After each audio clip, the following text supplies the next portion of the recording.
Hi there, I'm Sarah, and I wanted to talk about how to become a travel nurse today. So, I have been a nurse for 6 years, and I have been traveling for four. And to get into travel nursing, you just have to have 2 years of experience in your specialty. So, and that's what I did. I got 2 years of progressive care experience, and then I started traveling. I personally have my bachelor's and I'm working on my master's. I'm in a psych and P program right now, but you just need your associate's degree. You don't have to have a bachelor's degree or anything like that. And if you're somebody that maybe is not through school yet or you're thinking about it, I recommend just getting the associate's degree and then continuing your education after you're working as a nurse. I think that just going into like a bachelor's or master's degree, you're kind of taking some extra time that you could be working and getting experience in the field when you could. It's pretty easy to do your bachelor's while you're working as a nurse.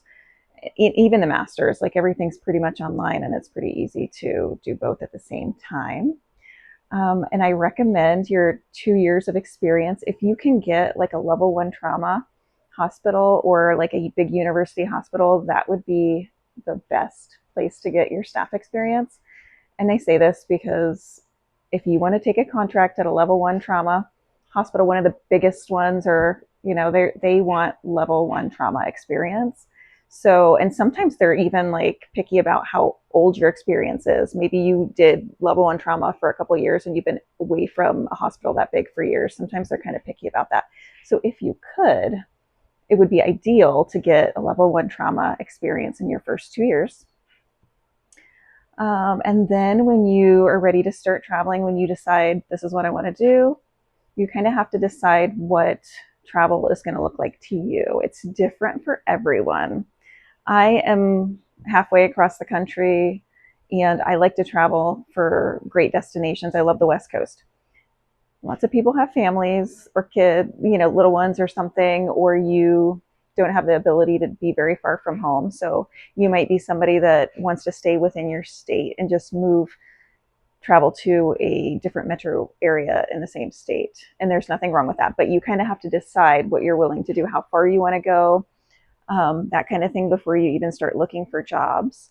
And as far as becoming a travel nurse and being considered a travel contract, there are local travel contracts you can do that tax you.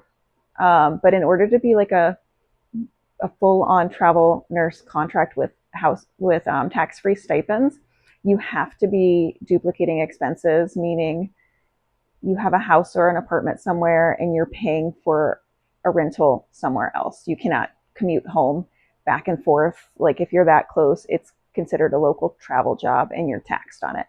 So a lot of people do local travel. There's nothing wrong with that. You do make a little more money, but you're getting taxed on all of it. But that's an option. So after that, once you kind of get an idea of what you want to do, you're going to have to pick an agency. There's a million travel agencies out there. There's big ones, there's small ones, there's good ones, and there's bad ones. But you kind of have to pick an agency before you can start submitting. My recommendation, if you're new, even if you're not a new nurse, but you're new to traveling, is to pick a very big company with a lot of options and only get your profile up on one of them. It takes so much energy to fill out a profile on these travel agency websites. They want a lot of information. You have to take tests on most of them. It takes so much time of uploading everything, and it's really hard to keep track of your documentation. So my recommendation is you pick one. And if there's a specific hospital that you want, like if you're definitely looking for a specific location, you can find out which agency has that hospital and pick that agency. But I would stick with a big one. I would only have one recruiter submitting you to stuff to get started. A lot of people hop around and have a profile on every agency, and they have people submitting them from different places at the same time. It gets really messy in the beginning. I would just keep it simple and have one agency submitting you to your assignments. And then when you are looking for your contract, some of the agencies have the pay rates posted on their website where you can look through it and not even talk to a recruiter. I use Aya. All of their stuff is posted online, so I can like just go through the listings before I don't have to reach out to my recruiter. A lot of the companies will send you lists with pay prices on them, and it doesn't give a lot of information. It's a very lengthy list. It's like everything they have, and it's in a little tiny font, and it's really hard to deal with. And so that's not my thing. I would prefer to go shopping for jobs on a website that has everything posted. So that's what I do. But you are going to be looking at the location. You're going to be looking at the shift. You're going to be looking at your specialty, things like ratios, and they are not posted usually on the website. You kind of have to work through your recruiter to find out what the ratios are in that hospital, or like even if it's an acuity level, like if you're used to small hospitals or you want to stick with a small one, or if you want a bigger one, some of that information is posted. You can find out how many beds the hospital has. But those are the kind of things you're looking at. There are always 13-week contracts, almost always. And then with, the opportunity to extend after you've been there for a while. But you usually are starting looking at a 13-week contract. They start posting them I would say like a month out from the start date. Most of them start posting a month out to 2 weeks out. So you're kind of last minute. It's never like you're never going to get a job really far out. 6 weeks. I think I've gotten contracts 8 weeks out before, but usually it's not the posted start time, and I had to negotiate the start time. So also you're going to want to know if these places that you're submitting to, if it's your first assignment, if they are new traveler friendly, because they are not all willing to accept a new traveler, a first time traveler. So for your first assignment, it's very hard to be picky.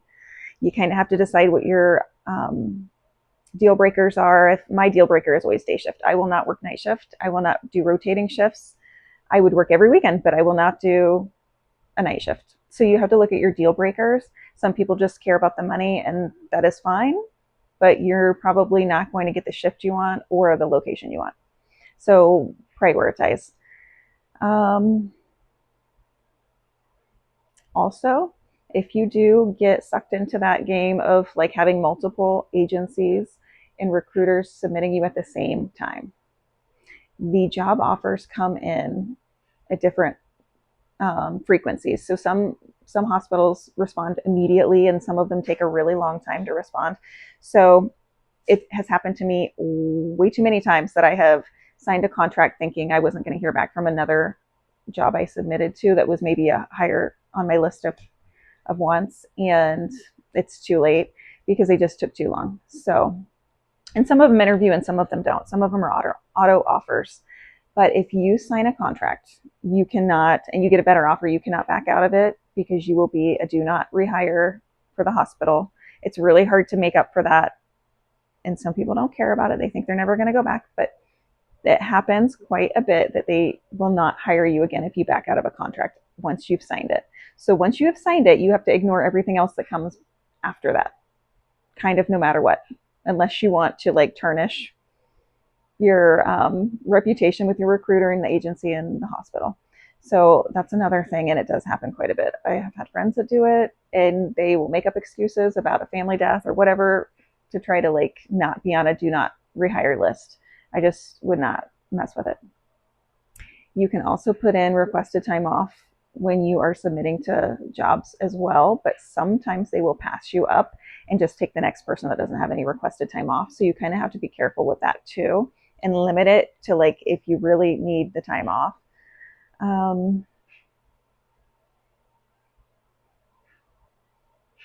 Once you decide you've got an offer and you're going to accept it, and maybe you sign the contract, you have a very limited window of time. It's usually like two weeks, maybe 3 weeks, because from the time you submit to the time you actually get the offer, that's taking up time. You really are looking at a good 2 weeks to get everything done, which is going to the lab. You're going to get blood work. You're going to get probably a physical, a fit test, all of that. And those are like the occupational, they send you to the occupational clinics that are like no appointments. They're really hard get there. You'll sit there for like 5 hours. It's a pain in the butt, but you have to get a lot of stuff done in a short amount of time, and don't wait till the last minute because you'll have a hard time getting in. That, and then a lot of times they'll have like online modules you have to do before you start, or even tests. Sometimes they do EKG tests and other random things that you have to do ahead of time. They can be like 2 days worth of online modules. So you kind of have to get on it right away, because if you don't, and then you realize, holy crap, I don't have time for this, I got to drive 10 hours away, that's overwhelming too. So all of these things that go into starting a new assignment, it's really overwhelming in the beginning. You'll get used to it over time, but that is why I prefer to stay on a contract as long as I can, just because each contract you take, you're going to go through the whole process again. And it is a lot. You're testing all of the time. They're constantly sending you tests with the agency. Each hospital has their own testing kind of like thing. It is a ton. And then you're keeping up with all your certifications and all of that stuff. And your nursing license. If you're not in a compact state, you are limited to what state you are able to work in. I have a compact license from Ohio. It wasn't always compact, but like California and Oregon, I have those licenses separate because they don't take the compact license. You really pretty much have to have the license before you can submit to the jobs now. It used to be different, but you kind of have to have them, and some of them are really quick and some of them take a while. California takes forever to get their license. Yeah, and Oregon took a long time too, I think, and they were really expensive. Agency usually will pay you if you get an extra license, but it's usually a reimbursement. And then also in that 2 weeks, you have to find housing. So you're looking for a rental, usually a furnished rental. I travel with an RV most of the time, so I'm looking for an RV spot. But I am not married to it, so right now I'm in a furnished rental. I just don't want to be locked into not taking an assignment because of weather, or I couldn't find a spot. So I am kind of open to whatever. You're probably going to want to find a furnished rental.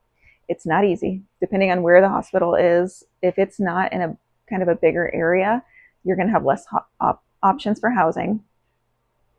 Prices, some of these big cities, the prices for furnished rentals are just out of control. We are in a housing crisis right now, so rent prices are super high.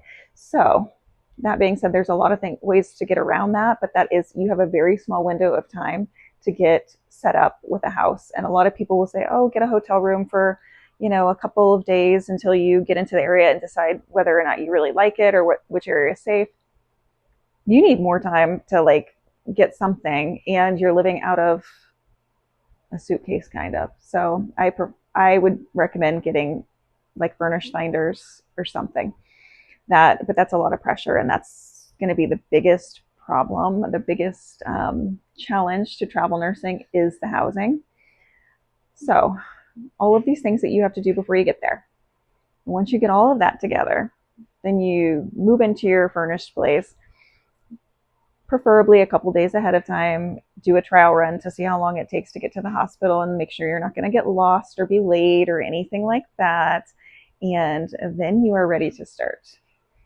When you start, you've more than likely done online modules. I will say sometimes they save them and they do like a whole day of computer work once you get to the hospital. Just depends. But if you're not going to show up for your first day of online modules, you're going to get like your first day will be with a nurse, and you're probably only going to get one day with a nurse, maybe 3. The most I've seen is 3, and it's very few and far between. But you'll have some sort of orientation, and then you'll be on your own. So travel nursing is set up in a way that you are experienced enough that you should be able to walk in and do your job independently without a whole lot of help. You get a very minimal orientation, and it's really just to kind of show you where things are and how to contact the doctors. Everything else, nursing is the same everywhere. The difference is the policies and the way they run things. Like some of them have transportation, some of them don't. Some of them have pagers for the doctor. Sometimes they have instant messages. The biggest challenge too is if you choose a hospital with a charting system that you're not familiar with. So My first assignment, I am an Epic user. That's what my staff job was. I chose a hospital that had Cerner charting. It was not easy. I still hate Cerner. I'm using Cerner right now. It's not my friend. I'm not good at it. And every hospital has a different version of each charting system.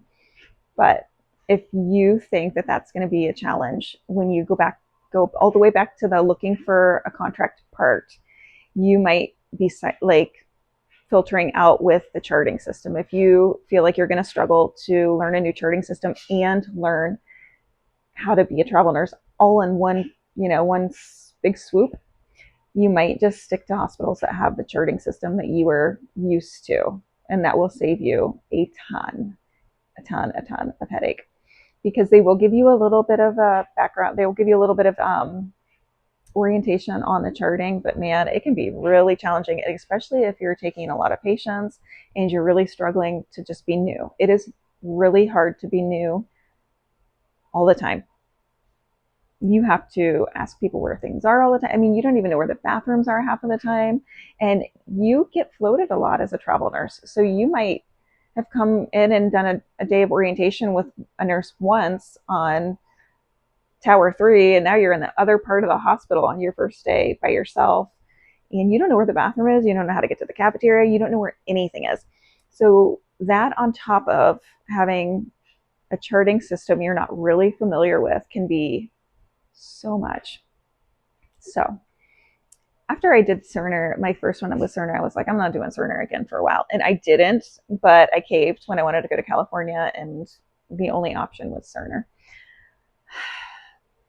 I learned, I've grown from it. It's fine. It is what it is. But for your first assignment, first of all, it's hard to get the first assignment because there aren't as many places that are willing to take a first-time traveler. So your options are kind of be limited. Travel assignments are mostly night shift or rotating. So they're day shift. I always do day shift, but you have less options if you're picking day shift. You have less options if you're a first-time traveler. And so you have to kind of decide what are your deal breakers, what can you live with, what is really going to tank you. If you're somebody that's not comfortable living in a big metro city and you pick the biggest hospital in the biggest city, it's going to be a wake-up call. A lot of these places have these huge parking lots where you have to pay for parking. If that is not something you're used to, you have to really plan ahead. You have to get there super early. You have to figure out where the parking garage is. Sometimes there's like 5 parking garages to choose from and you're not sure which one it is. There's a lot of stuff to figure out when you first start. And then your recruiter is like your recruiter is pretty much the one who's going to be giving you all of this information. When you are a first-time traveler, if no one gave you a referral to their favorite recruiter and you're just calling an agency, they will give you a brand new person. They're just feeding new nurses to brand new people. You're not going to get a great recruiter because those people are full. My suggestion is, if you have a friend, anyone that loves their recruiter, take their name and use them, because the recruiter is like essential to like making sure that you have all of the information that you need before you get started. Or if you have friends, if you have nurses that have been to the hospital before, you can ask them. But if you are kind of just doing this on your own, the recruiter is your lifeline, and they're not all great, and especially if they don't have a lot of experience. And if you're new and you're not getting somebody that was referred to you from somebody, you're just probably going to get a random person that's might even be their first job as a recruiter. So keep that in mind too. And then when you actually get to the hospital, just ask a lot of questions. You can always park, I don't know, I guess in visitor parking the first day. And then once you get on the floor, ask people what they do and what they can, the things that you need to kind of get by on. And I always try to find the people that do not look bothered by questions. Nurses can be kind of toxic and type A. There's a lot of type A personalities in nursing. Not everyone will be your friend. So I always try to find the people that are very open to chit-chatting and seem like they're not bothered by somebody asking them questions. You have to be careful not to complain to anyone when you first start at a new place, because you never know who is going to turn around and complain about you. So just be friendly, ask a lot of questions, and be careful who you ask your questions to. And then after the first one, it gets much easier. And I will probably make some other videos on like housing and how to negotiate contracts and some of the other things that I didn't go into great detail on in here.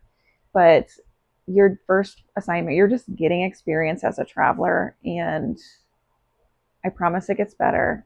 It's really overwhelming at first, but there are a lot of things you could plan ahead for if you really put some effort into it. And that's, I think, all I get to say.